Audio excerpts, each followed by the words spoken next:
Ito, may nakuha na naman tayo na ano tawag tong plant na ito, pero ordinary plant lang ito kasi dito ko lang ito kinukuha ay. Yan po, marami po yan dito. Ano lang siya, sagbot. Pero ang kagandahan niya, makulay siya.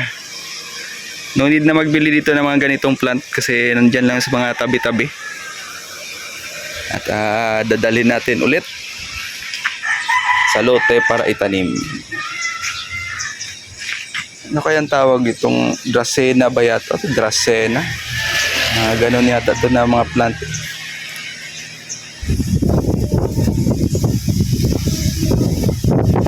Yan o. Sinulubong tayo ni Ono. Sige na. Yan o. Galing nga talaga si Ono. May dala tayo ng tubig. Yan itong motor, hindi makapasok. Yan. Ingat ka dyan, motor. Ay, Ono! Ay, Ono! Ay, Ono! Ay, ay, ay, ay, ay, ay, ay, ay, ay, huwag muna! Wala na. Wala na tayo ni Ono. Sige na! Ay, huwag mo! Ay, madumihan ako! Ay! Ito ganito to ka, ano eh. Nakulit sa Ono eh. Yan. Umambo na naman. Ito po yung panahon ngayon dito. At ito yung panahon na ano, maganda magtanim. Talagang mabubuhay po yung tatanim nyo. Kasi wala nga yung araw, hindi malulusaw yung dahon. Fresh pa rin. Fresh pa rin yung dahon. Mga ganitong panahon magtanim. Oy, okay. Bigat yung tubig pala. Kaya man. Umaambon.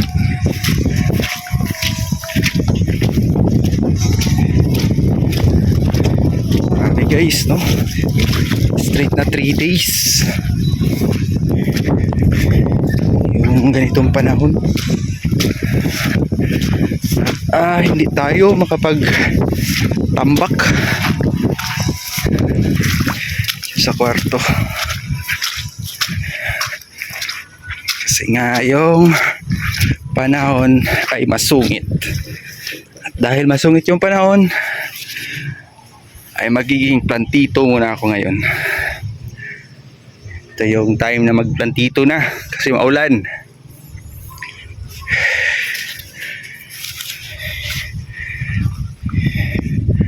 Yan. Ano na naman yung ano dito, yung daan. Di basta-basta makapag-deliver yung magdi-deliver, no? Diba, mag-deliver tayo ng panambak. Kasi hindi makahukay dyan. Pag-deliver lang tayo ng panambak. Para matapos na po yung ano, dyan sa kwarto. Yung flooring. Oh, teka lang. Huwag ko. Kaya, malikot, makulit. Okay. Ito yan na.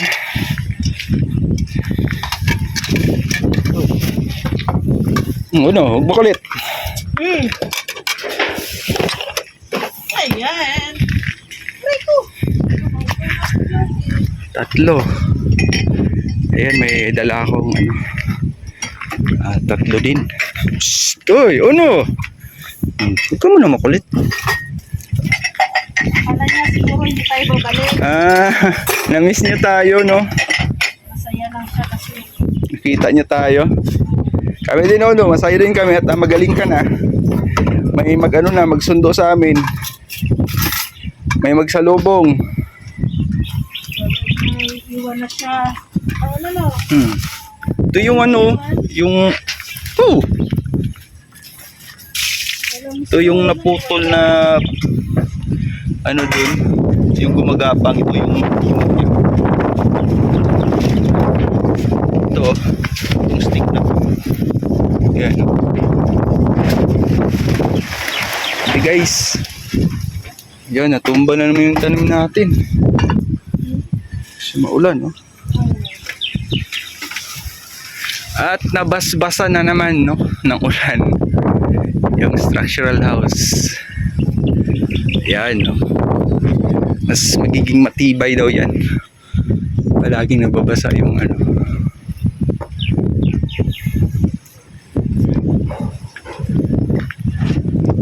hopefully sa susunod, no, magre-resume na tayo at ipagpapatuloy po nato yung pagpagawa ng bahay. Grabe, malapit. Grabe, taga-dait na pala talaga tayo, Rhea, taga-dait na talaga pala tayo. At pagtatalim ako dyan sa gitna ng dalawang yan at sa gitna din dyan. Yan. Hindi na sila may katabi na sila. At next, pag makakuha naman ako doon, upos na kasi doon ay yung malalaki, maliliit na lang. Pero magdidepende pa kung makahanap ako doon sa ibang lugar sa madadaanan namin.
So, yun guys. At yan.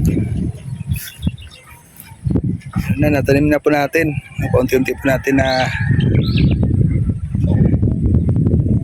marami na tayong natanim. O, 6 na sila. Yan, paunti-unti lang po. At dito lang po yung kulang. Diyan, 1, 2, 3. Tatlo na lang. No need na po dito magbili. Diyan lang yan sa mga daan-daan.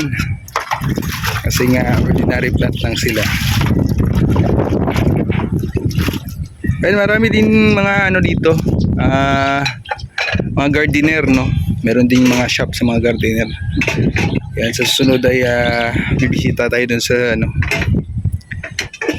sa mga gardener. Talagang bibili na tayo. So, pansamantala, ito lang muna. Yan, naka-straight na siya. Nakalinya na po. Sa sunod dun sa tambayan namin ni Rhea ay mamimili tayo ng mga bulaklak. Siguro mga fern, herbs, yung yun yung namin doon, alagaan, pang air purifier plant.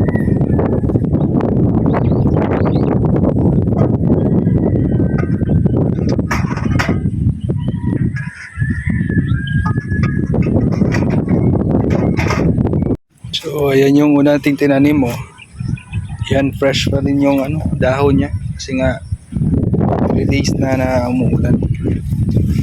Ito naman yung bago, malaki tingnan mo, ganda, mula na yung pagka dark.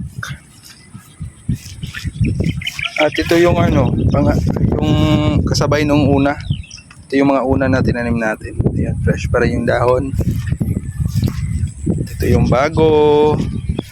Yan yung dahon niya nasira.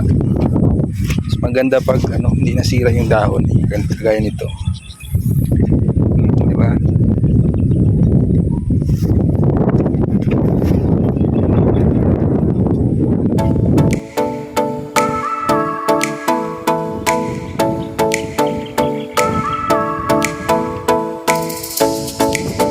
Yun, at yun na po yung muna yung update dito sa lote. At kahit ganito yung panahon, yan, mas mabuti magplantito muna tayo. So thank you so much sa inyong lahat, guys, mga kalingap, supporters, viewers. Thank you so much po sa inyong lahat. God bless po at ingat po tayo lagi, mga kalingap. Paalam po.